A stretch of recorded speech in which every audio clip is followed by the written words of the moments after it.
Hello, আসসালামু আলাইকুম বন্ধুরা, আপনারা কেমন আছেন? আশা করি আপনারা ভালো আছেন। তো দামাকে একটা ভিডিও আসলাম। ভিডিওটি হচ্ছে যে গ্রামীণ 20% ডিসকাউন্টে ব্যালেন্স কীভাবে নেবেন, আপনাদেরকে সব কিছু এ টু জেড আমি আপনাদেরকে দেখাবো। অবশ্যই ভিডিওটি মনোযোগ সহকারে দেখবেন।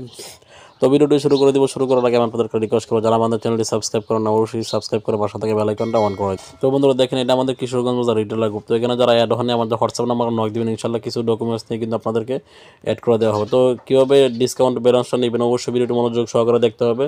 শেষ পর্যন্ত যদি না দেখেন তাহলে কিন্তু কোনো কিছু বুঝবেন না, ঠিক আছে? একটা টিক্স অনুযায়ী কিন্তু কাজ করতে হবে।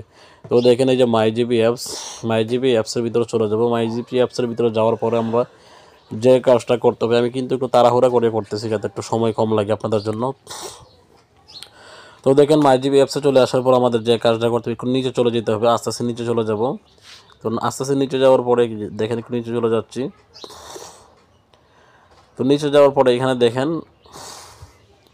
50 টাকা বা তার বেশি যদি রিচার্জ করলে কিন্তু 10 টাকা ক্যাশব্যাক, ঠিক আছে? 10 টাকা কিন্তু ক্যাশব্যাক। এই যে দেখেন 10 টাকা ক্যাশব্যাক। এখন আপনারা এটা কীভাবে নেবেন, এই যে দেখেন একবারে নিতে পারবেন কিন্তু, ঠিক আছে? একবার কিন্তু নিতে পারবেন, এর বেশি কিন্তু নিতে পারবেন না। তো এটা নেওয়ার জন্য আপনারা কী করবেন, এখানে ক্লিক করবেন।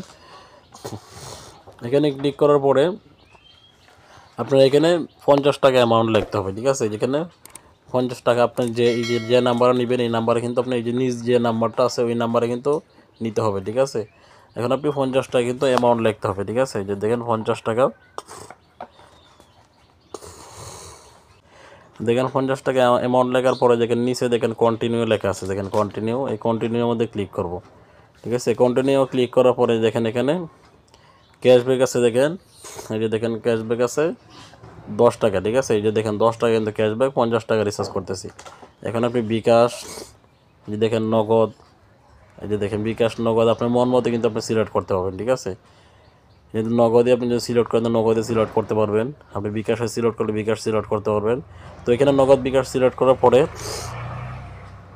তো বন্ধুরা দেখেন এখানে বিকাশটা সিলেক্ট করার পরে আপনারা কিন্তু এখানে সেভে ক্লিক করবেন, ঠিক আছে? আপনারা তো এটা কীভাবে করতে হবে এটা অবশ্যই অনেকে জানেন। যদি না জানেন তাহলে আমাকে ইনবক্স করবেন, আমি কিন্তু আপনাদেরকে সব কিছু দেখিয়ে দেবো, বা নতুন একটা ভিডিও করে দেবো, স্ক্রিন শেয়ার করে আপনাদেরকে দেখায় দেবো। এখানে ক্লিক করার পরে, যে এখানে সেভে ক্লিক করার পর আপনার বিকাশ নাম্বার চাবে, ঠিক আছে? বিকাশ নাম্বার চাওয়ার পরে আপনাকে একটা পিন, বিকাশ থেকে একটা পিন আসবে। পিন আসার পর পিনটা বসায় দিবেন, ওটিপি আসবে, ওটিপিটা বসায় দিবেন। তারপর আপনি বিকাশে যে পিনটা দিবেন, পিনটা দেওয়ার পরে কিন্তু আপনার রিচার্জটা কমপ্লিট হয়ে যাবে, ঠিক আছে? রিচার্জটা কমপ্লিট হয়ে যাবে। কমপ্লিট হওয়ার পরে আপনারা দেখেন, অনেকে হয়তো বলবেন যে এখানে মনে হয় হয় না, সাকসেসফুল হয় না, 20% ব্যালেন্স হয় না। আমি আপনাদেরকে প্রমাণ সহ সব কিছু দেখাইতেছি। এই যে দেখেন ইনবক্সের লেনদেনে ক্লিক করলাম। লেনদেনে ক্লিক করার পরে দেখেন এখানে দেখেন আমি 8টা 53 কিন্তু আমি রিচার্জ করেছিলাম, ঠিক আছে? 8টা 53 রিচার্জ করলাম 50 টাকা, ঠিক আছে? এই যে দেখেন 10 টাকা কিন্তু আমাদেরকে ক্যাশব্যাক অলরেডি দিয়ে দিছে, ঠিক আছে? সাথে সাথে কিন্তু ক্যাশব্যাকটা দিয়ে দিছে, দেখছেন? সাথে সাথে ক্যাশব্যাকটা দিয়েছে। এখন 20% পরে কিনা আমি আপনাদেরকে এইটাও আমি আপনাদেরকে দেখাইতেছি। দেখেন আমি আমার পার্সেন্টেজের যে ব্যালেন্সটা, ওই ব্যালেন্সের এখানে চলে যাব। ব্যালেন্সের এখানে চলে যাওয়ার পরে এখানে আমি 50 টাকা রিচার্জ করছি, 50 টাকা রিচার্জ আমি অ্যামাউন্টটা লিখে দিলাম। লেখার পর আমি কত টাকা ক্যাশব্যাক পাইছি এটা আমি আপনাকে এখানে লিখে দিলাম। এই দেখেন 20% কিন্তু আমার এখানে অলরেডি হয়ে গেছে। 50 টাকা রিচার্জ, 10 টাকা সেভ, 20% ব্যালেন্স কিন্তু অলরেডি পড়তেছে। তো যাদের একাধিক বিকাশ আছে, মাই জিপি সিম আছে, তারা কিন্তু অলরেডি উড়াদুরা খুব দিতে পারবেন। তো অবশ্যই ভিডিওটি যদি ভালো লাগে অবশ্যই আমাদের পেজটা ফলো করে দেবেন। সবাই ভালো থাকবেন, আসসালামু আলাইকুম।